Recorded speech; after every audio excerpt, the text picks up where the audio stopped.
I always like to let people know right off the bat. Folks wonder, and it's a fair question, how did you become homeless in the first place? Was it drugs? No.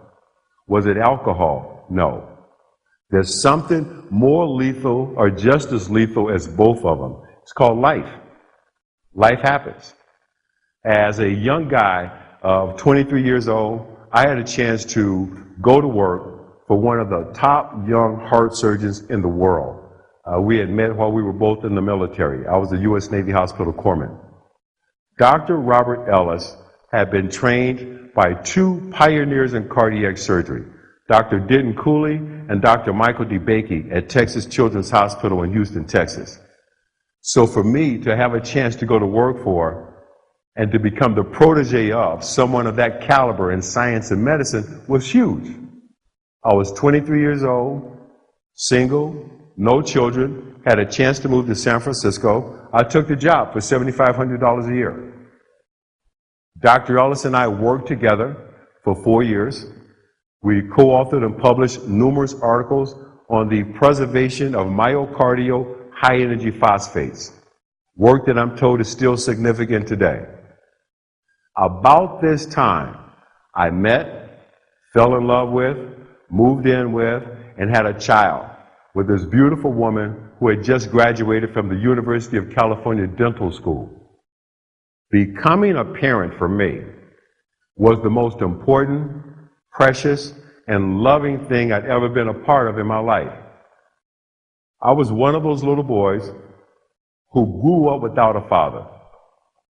Not just without a father, but with a stepfather who was fond of reminding me at every opportunity he got, I ain't your daddy. You ain't got no daddy. With a few other words thrown in there, trust me. I made a decision at 5 years old. I didn't know what a commitment was.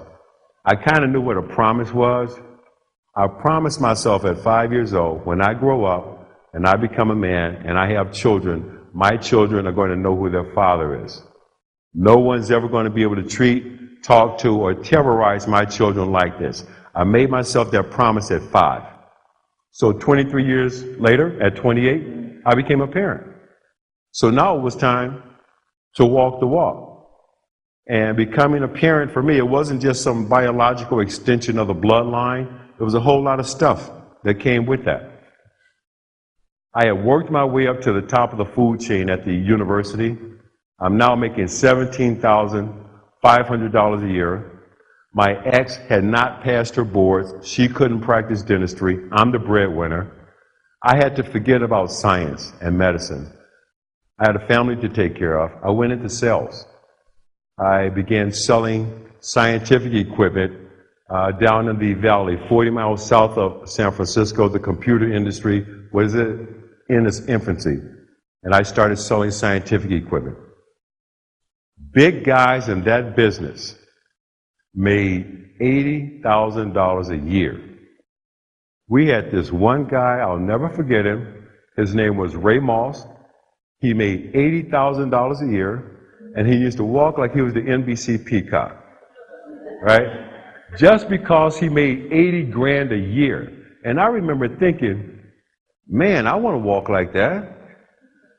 One day, I was at one of my accounts, San Francisco General Hospital, where there's never any place to park.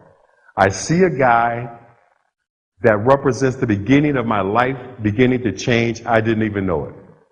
Sharpest guy I'd ever seen in my life. No flash, no BS, just sharp. And he was driving this gorgeous red Ferrari. He's looking for some place to park. I go over and I say to him, you know what? I'm coming out. You can have my parking place, but I got to ask you 2 questions. The 2 questions were, what do you do? How do you do that? Turns out this guy was a stockbroker. And he was not just a stockbroker. He was one of the top institutional salespeople on Wall Street, and he was making $80,000 a month. Now, I'm not the smartest guy in this room, but I'm pretty good with numbers. And I figured that out. One guy was walking around like the NBC peacock. The other guy was rolling like a rock star. I knew what I wanted to do.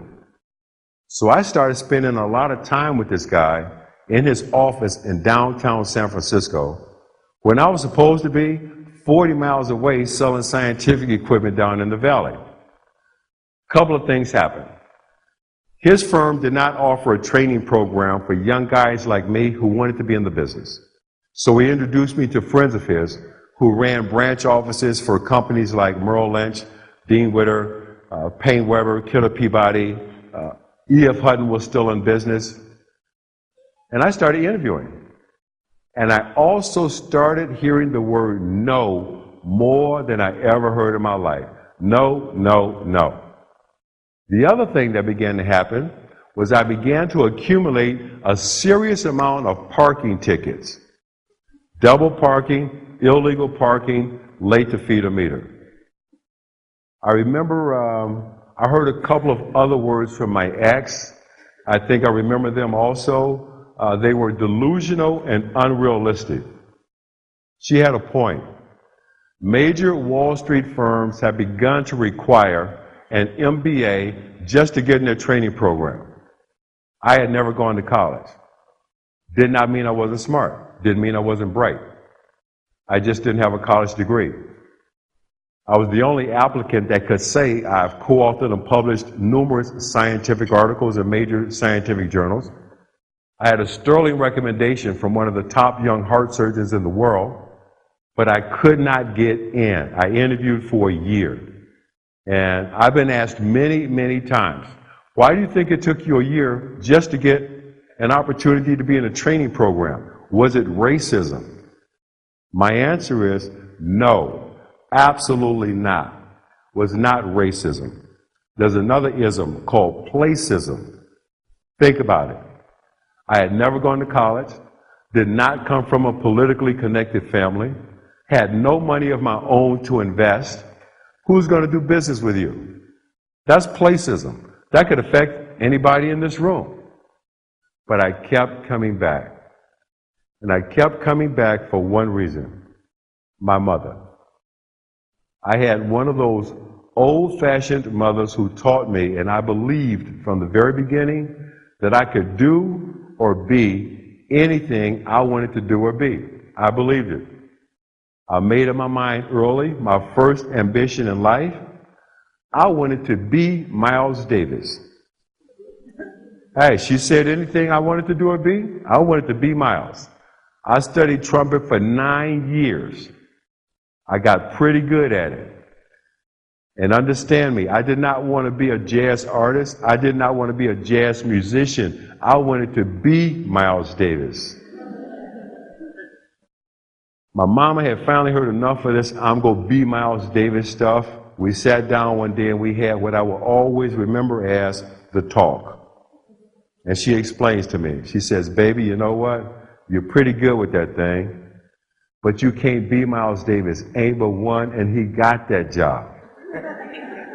And when your mama put it to you like that, you got to feel that. And I had to look at the facts. I mean, look, at 18 years old, Miles Davis was in New York City playing with Charlie Parker and John Coltrane.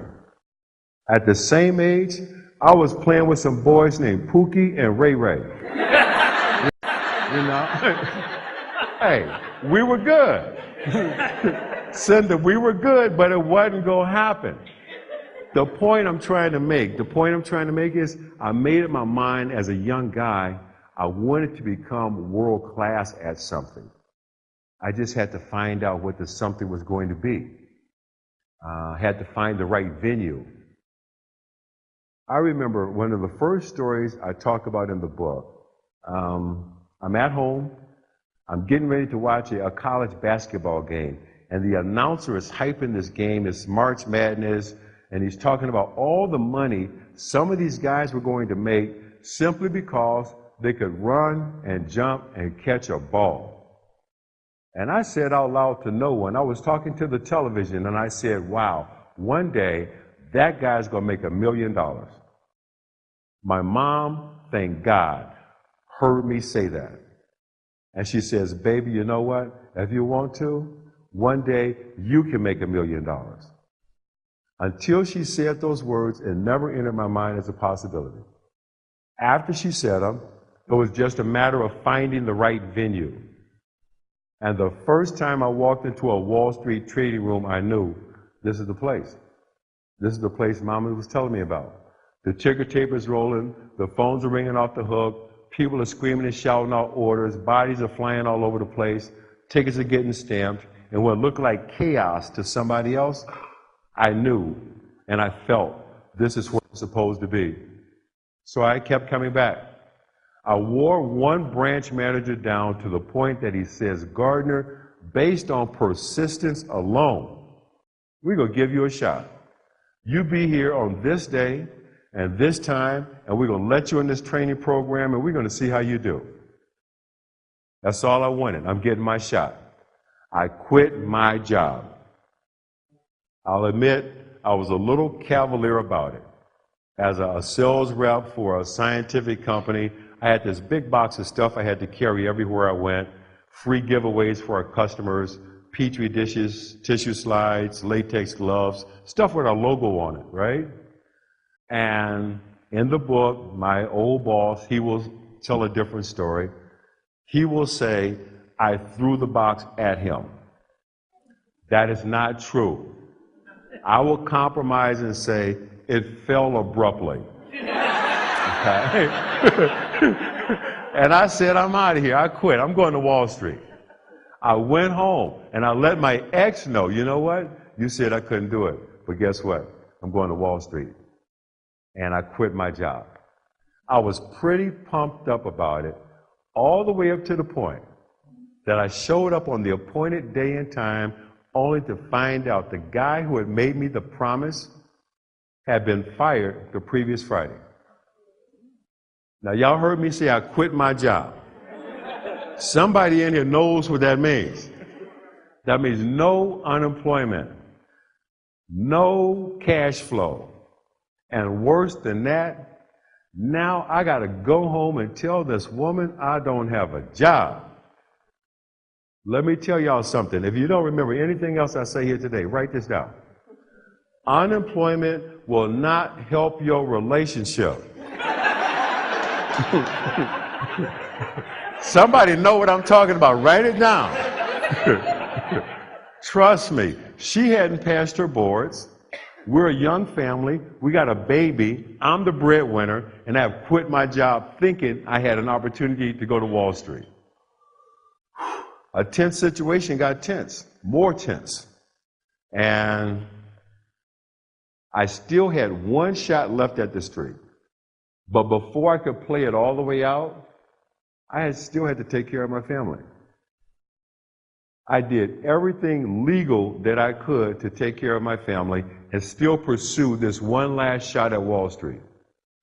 That meant I cut grass, hauled rubbish, cleaned basements. I learned roofing. I learned painting. I did everything that I could do legally to take care of my family and still pursue this last shot at the street. Things were tense at home, to put it mildly. I had an experience, talk about it openly in the book, probably never happened to nobody in this room but me. I had one of those arguments with my ex that only ended because we both fell asleep. We woke up in the morning, everybody's feet hit the floor, and guess what? We went at it again. The neighbors don't know what's going to happen, what could happen. They called the police. The police come. They want to make sure everything's fine. They take her over here, calm her down, take me outside, calm me down. And my friendly Berkeley police officer, doing his job, says, do you mind if I search your car? No problem. Go ahead. Search the car. Nothing there. Then again, doing his job, says, well, let me just run this license plate through a computer. That was it. I had $1,200 in unpaid parking tickets that I had begun to accumulate with interest and penalties a year earlier interviewing downtown San Francisco. Now, fair question, you can say, well, why didn't you pay the tickets? You know you had them. True. But the position I was now in, having to cut grass to put food on the table, I did probably what every man in this room would have done. Every dollar that came in the house, I could have paid the rent or I could have paid the tickets. I paid the rent. I was taken to jail. First, last, only time in my life taken to jail for parking tickets. Anybody ever see that movie, Stir Crazy, with Richard Pryor and Gene Wilder? Y'all remember that? Remember that scene where they went to jail? Man, I'm glad I saw it. I had no point of reference, nothing. Put me in a jail cell with a murderer, a rapist, and an arsonist. Now I'm in here on parking tickets. First thing you learn in jail, Ken, first thing I learned, everybody's got to tell their little jailhouse story. The first thing I learned, according to the inmates, nobody in there did it. It's all a setup or circumstantial evidence. They asked me, why are you in here? I told them, I'm in it for attempted murder and I will try it again. That's right. Hey, man, Sally, I wasn't going to say I'm in here on no parking tickets, all right? It's kind of like it's like a chain of command had to get established, okay?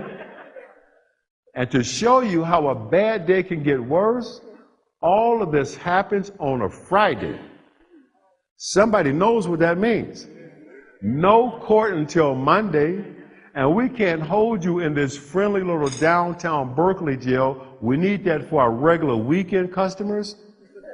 I was sent to a place called Santa Rita State Penitentiary, where the most notorious inmate had chopped 23 people to death with an axe. And I'm up here on parking tickets. 10 days. 10 days. And let me tell y'all something else. I know somebody's sitting out there thinking about it. You know what? If you got some parking tickets, you need to get up and walk out of here right now. Kid, I know they're thinking about it. It could be you. And all I could think about for 10 days, is where's my little boy? This was the first time we had been separated. And I don't know if you've ever been forcefully separated from your child. If you've never had the experience, I'll pray that you never do. All I could think about for 10 days is, does my little boy know I didn't leave him like my father left me?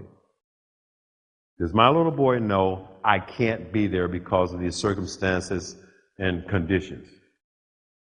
What's my ex say where my little boy looks at her and says, where's Papa?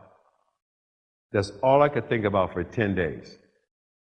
And I had to put that out of my mind because I had a more immediate problem.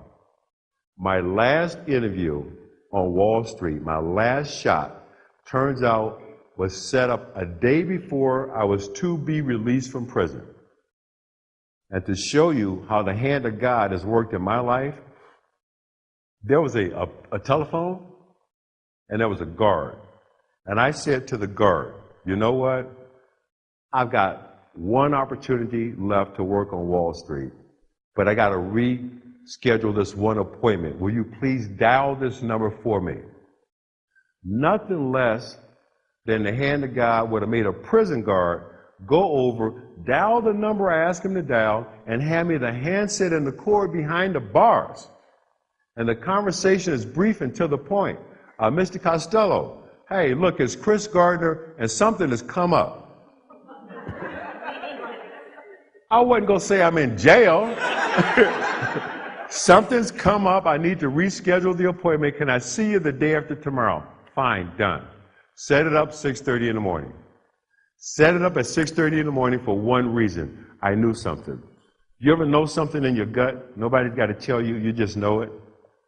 I fulfilled my obligation to the state, my 10 days. They got their $1,200 worth of my time, and they figure we're even.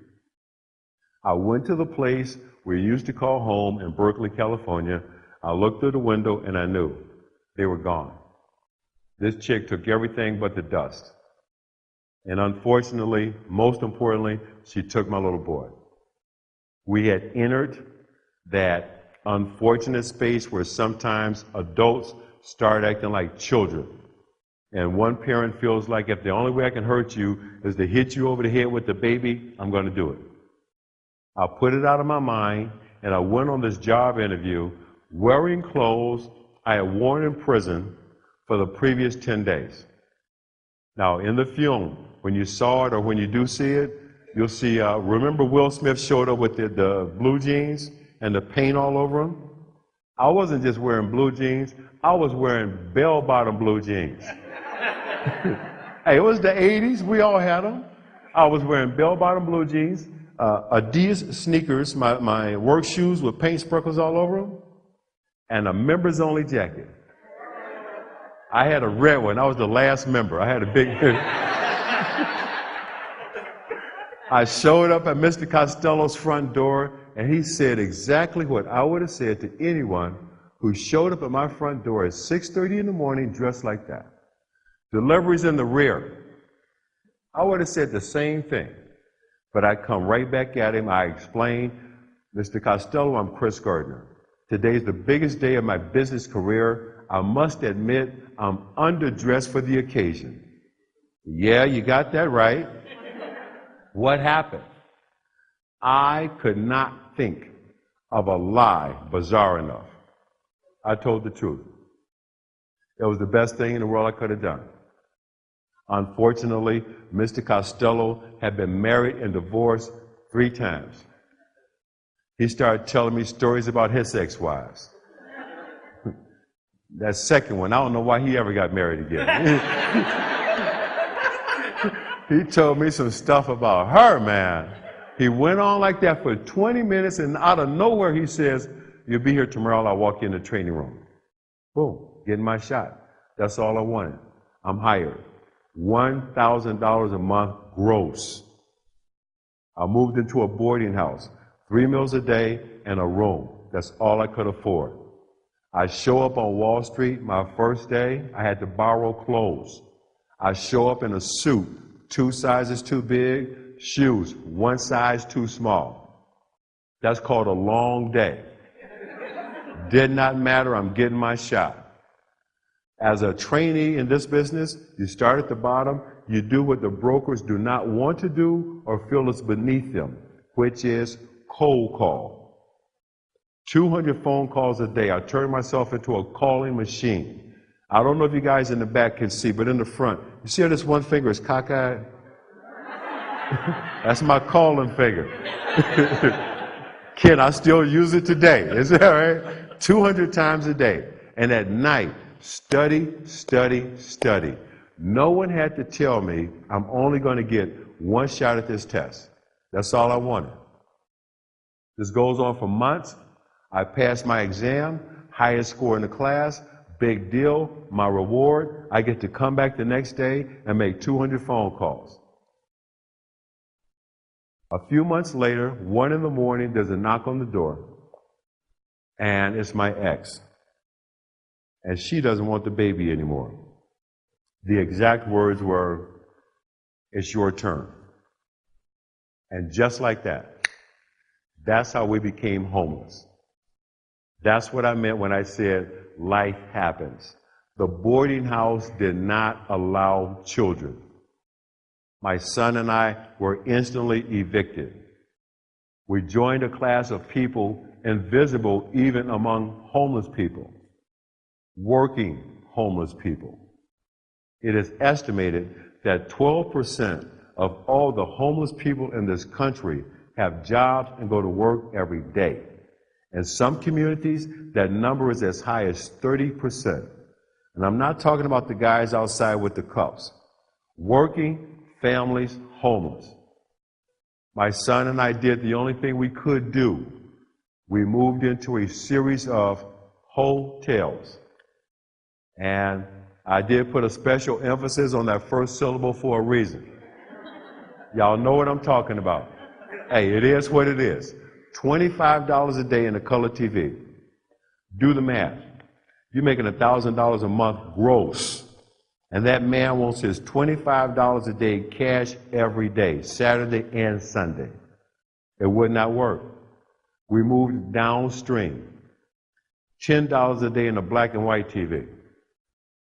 Imagine who's living next door to you and your baby at $10 a day. It won't work. Thank God there's a place called Glide Memorial Church and a man named Reverend Cecil Williams in San Francisco, California. My son and I began to go to church numerous times through the week, food for the soul. And just as importantly, food. In the basement of this church is something called Mo's Kitchen, where they serve 1 million meals a year to people who are in need. My son and I were in need.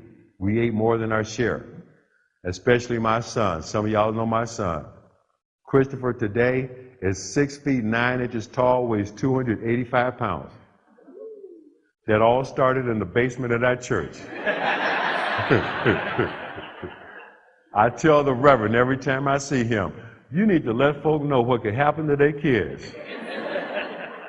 He would see me and this baby standing in the food line. He let me know later. He served that community now for 42 years. He had never seen a man and a baby standing in the food line. And he'd always come over to me and say the same thing. What you doing with that baby? It's my baby. Well, what you gonna do with it? I'm gonna keep him. I've been asked many, many times, why didn't you give the baby to your mother? Well, you know what? That was not my mother's baby. That was my baby. And I have promised myself at 5 years old, when I grow up, become a man, have children, my children are going to know who their father is. Again, it was time to walk the walk. It was time to walk the walk, okay? So, giving my child up was never an option. The Reverend and I got to know each other. We spent some time together, and I explained to him that we're having difficulty saving money. We're homeless, but we're not hopeless. I can't save money quick enough to get some place to live. The problem was, and if you think about it, if you've got young children, your biggest expense next to your rent or your mortgage is what? Daycare.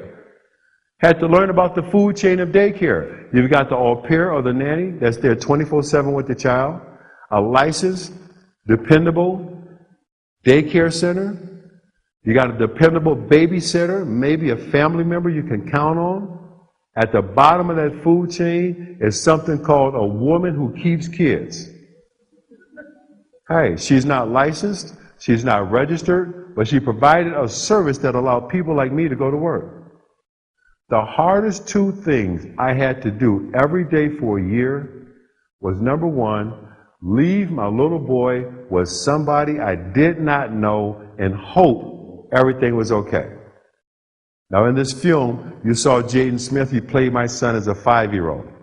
They did that for the dialogue. My little boy was not even 2. And keep in mind, there's only so much a 2-year-old can tell you about what happened that day. I leave him. He screams, he cries bloody murder. He don't know it, but I'm screaming and crying on the inside. And all I can say is, I'll be back. Papa got to go to work. I'll be back. The second hardest thing I had to do every day was work in this business, a business I absolutely love. Be surrounded every day by wealth, capital, and investment opportunities. And the second that market closed, you got to figure out real quick, do I have enough money for us to eat and get a hotel room? Many nights I didn't. Until we got into the homeless shelter set up by the Reverend, the Concord Plaza Hotel. 2 blocks away from Neiman Marcus. 2 blocks away from Gucci in downtown San Francisco is one of the worst ghettos of the United States. Think ghetto on steroids. Here was the deal at the Concord Plaza.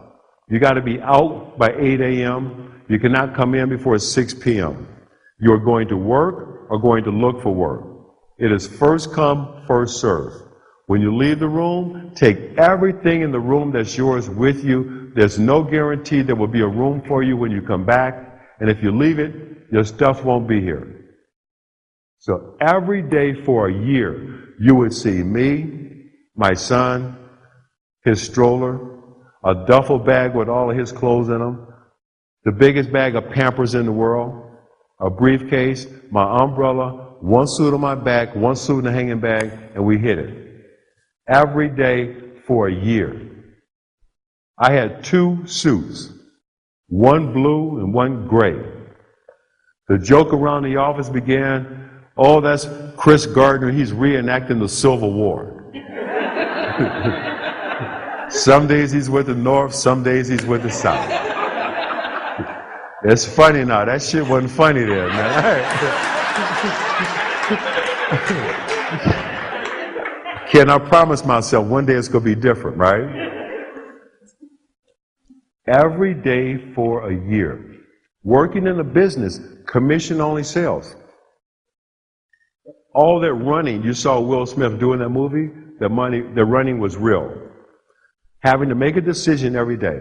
If I stay on this phone another 5 minutes, I can get this guy's account. I can earn this commission. But if I stay on this phone another 5 minutes, I'm going to miss the bus. If I miss the bus, I'm late to pick up my son from the babysitter. If I'm late to pick him up, that means I'm late to the shelter. If I'm late to the shelter, that means no more rooms. First come, first serve. Many days as a young guy trying to build a business, I had to stay on that phone. And that meant my son and I slept wherever we could, which included hotel lobbies, train stations, subway terminals, if the weather permitted, outside, in the park, airports. This was pre-9/11. The big airports, a lot of them were open 24 hours. There was nothing unusual about seeing a man, a baby, and a whole bunch of stuff. My one residual hang-up from this experience in my life is I got this thing about bags. You will rarely see me without a bag. I got a room in my house with nothing but bags in it. If you can tie a knot in it, if it doesn't have a hole in it, that's a good bag.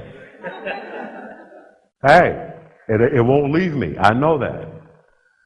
It was Oprah when we finally did her show. My son made my soul smile. She asked my son, what is the one thing that you remember about this time in your life? And what he said was the second most important thing he's ever said in his life. What he said was, all I remember is every time I looked up, my father was there. That's all I remember. And I got to tell you, if that's all that little boy remembers, that means I did my job. That means I broke the cycle of men who were not there for their children. So many nights, honestly, I let my little boy spend the night with friends. They had children. They loved them. But I also knew they were going to eat that night. I didn't have money to feed them. I'd sleep under my desk. Get up in the morning, freshen up as best I could, and I make the 200 phone calls. Every day. My son and I, too many times, too many nights, there was no place else to go. There was a bathroom in the subway station in Oakland, California. It was clean, and you could lock the door. And I had to teach my little boy how to play a game, and the game is called Shh. And that means that no matter what somebody says on the other side of that door, no matter how hard they pound on this door, we're not here. We're invisible. We lived like that for a year until I finally saved enough money for us to get someplace to live. One of my favorite chapters in the book is called Roses in the Ghetto. We happened to be out looking. Oakland, California was cheaper. We could afford it. And we saw this little house, and there was a rose bush in the front. And I never saw roses in the ghetto in my life. And I thought, wow, this is the most beautiful place in the world.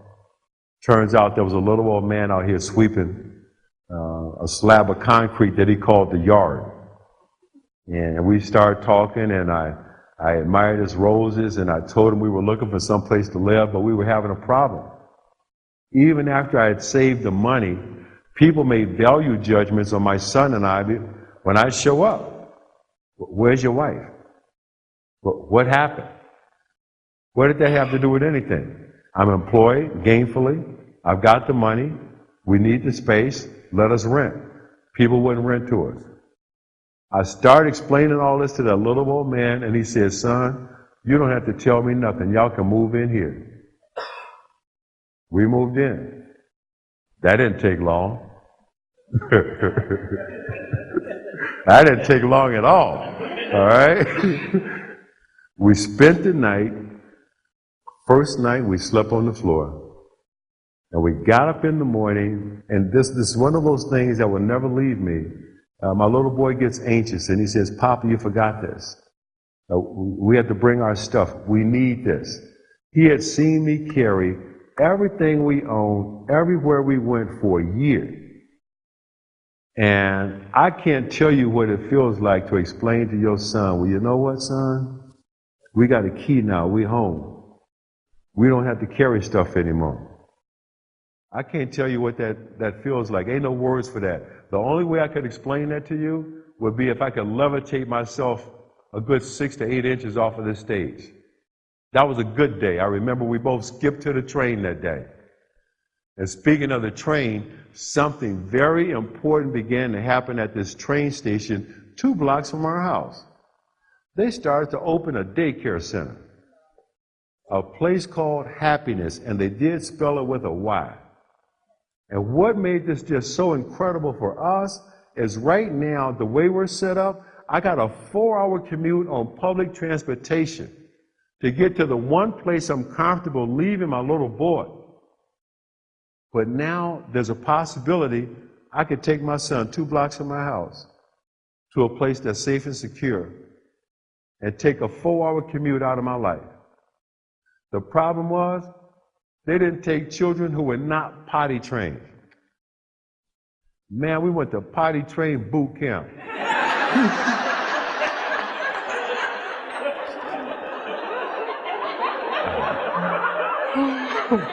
We sure did. Send us, and no, son, let's just sit here and talk a while. We're going to sit here till something happens. Think about that. You could take a 4-hour ride on a bus and a train out of your life? Yeah, we studied potty training.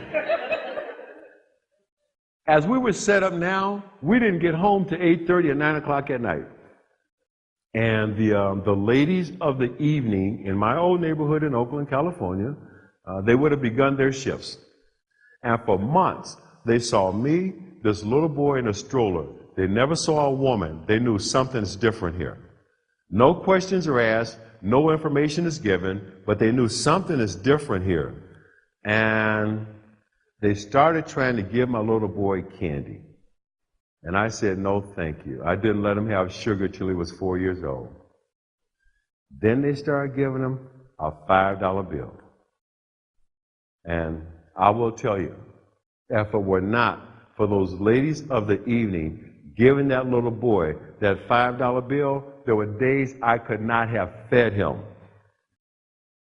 So to this day, the ladies of the evening are all right with me. Hey, I don't do no business with them, okay? It ain't like that, man. But think about that for a second. We didn't have a term or words to call that at the time. You know what you could call that today? You could call that a random act of kindness.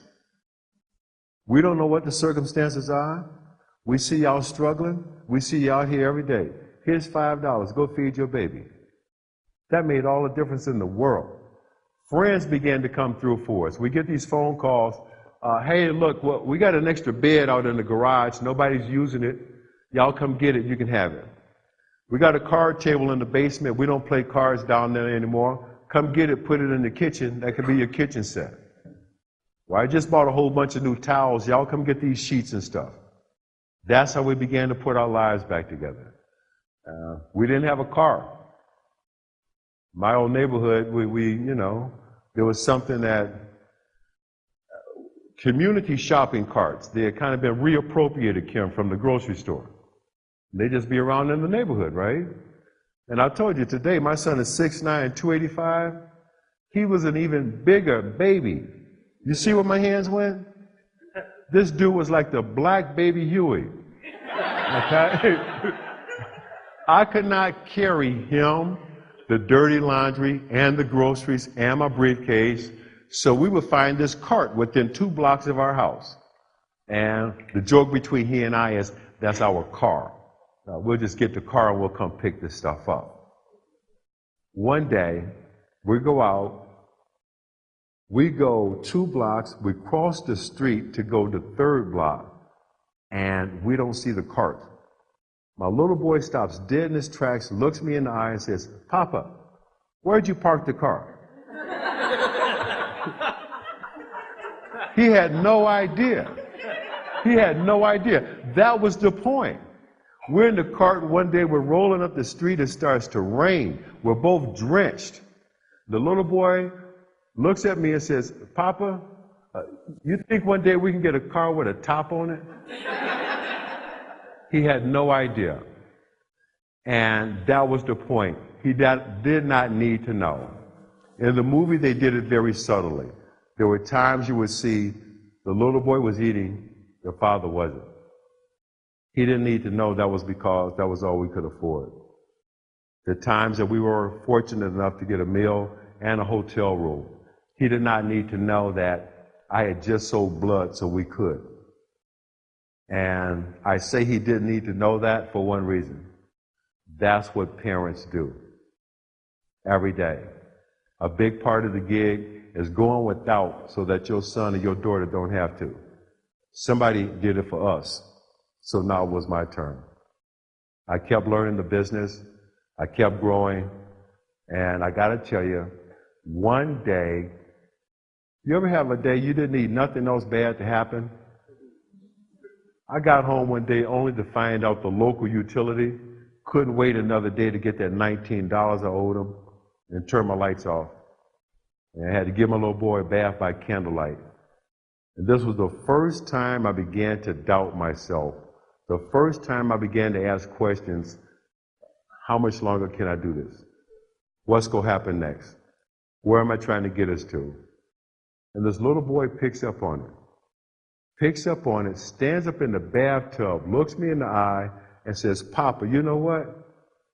You a good papa." That was all I needed. Huh?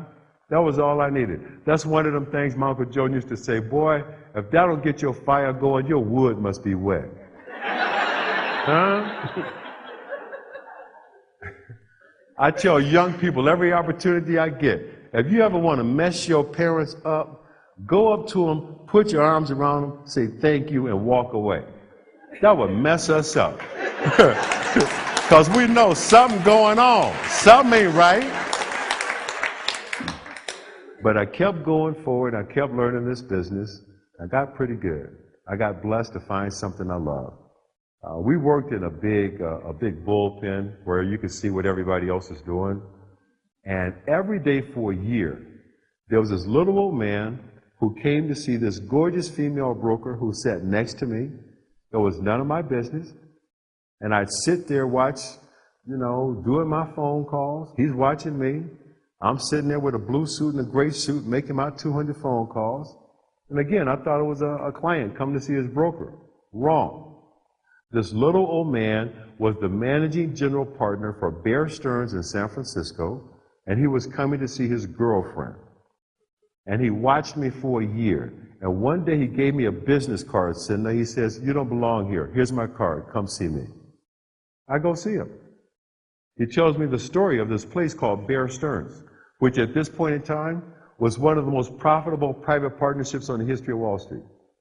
He tells me how the firm was built by entrepreneurs with a strong work ethic. And I've seen your work ethic, and I know if you come here, I'll make you a star. Then he asked me a question. I did not know what he was asking me. What do you need to be here? I figured it out. He was asking me my salary requirements. No one had ever asked me that before. I had been making it on $1,000 a month, gross.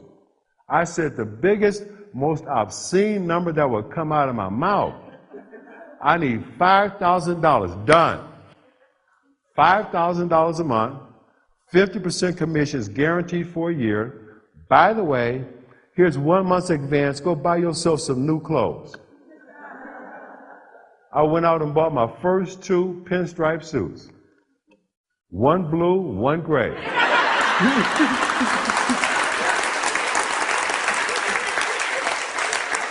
And we went to work.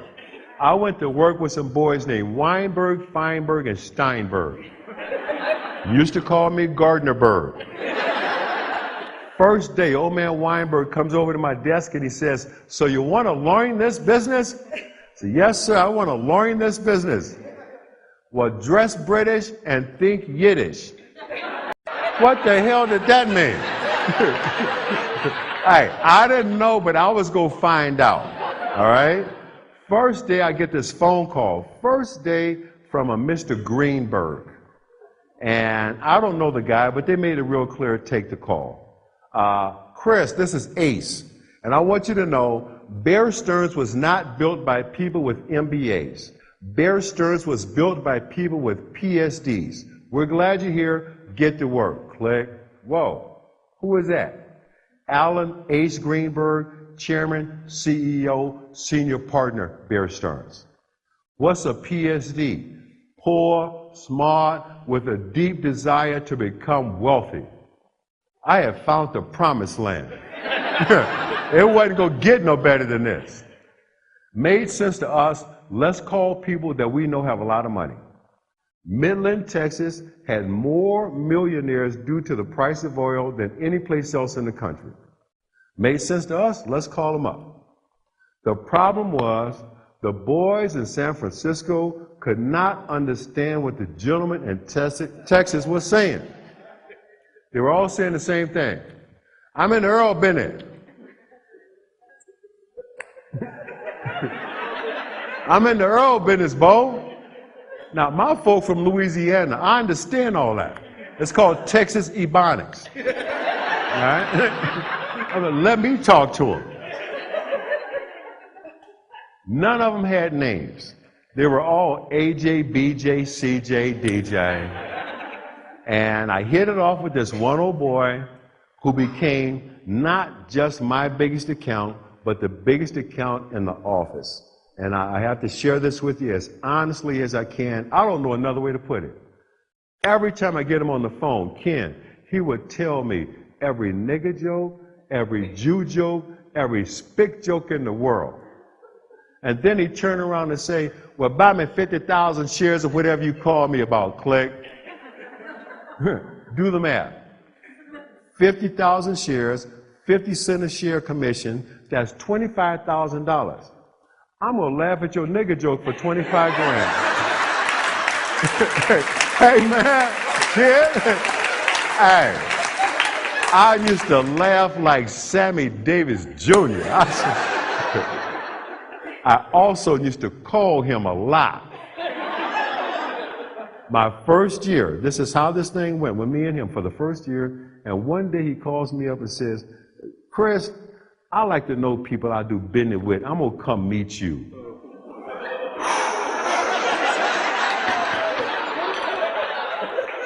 Hey, I mean, I had blown this cat off a couple of times. My little boy had a soccer game. I had to go out of town to a wedding, and I wasn't feeling too good. But you get to a point where you know, I got to deal with this. I got to handle this. So I said, fine, come on up. My old boss at Bear Stearns ran offices for Bear in Los Angeles, San Francisco, and Hong Kong simultaneously. He traveled a lot. He was out of town. And he had this big, beautiful office. I sure did. You know I did. You know I did. Y'all would have done the same thing. I went over there, I took his name tag down, I put mine up. I took the picture of these cute little white kids, I put them in the drawer. I sent a friend of mine out to get the cowboy. He came in, I stuck out my hand, and you can see the blood just drain from his face. He's thinking about all them jokes he told me. Did not help that he was this tall.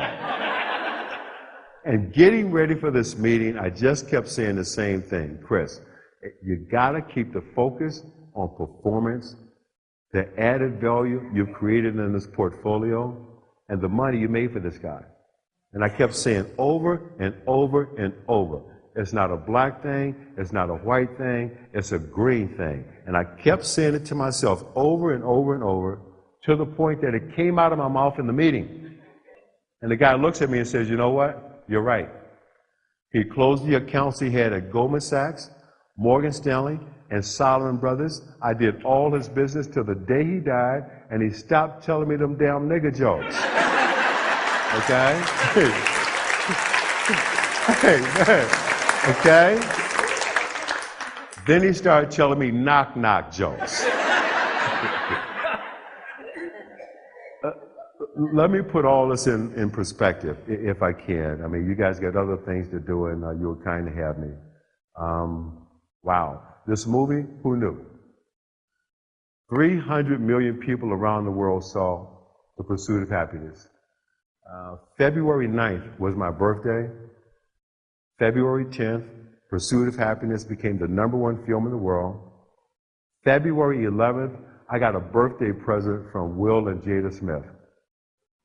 We've all heard that old thing about the best presents come in small packages.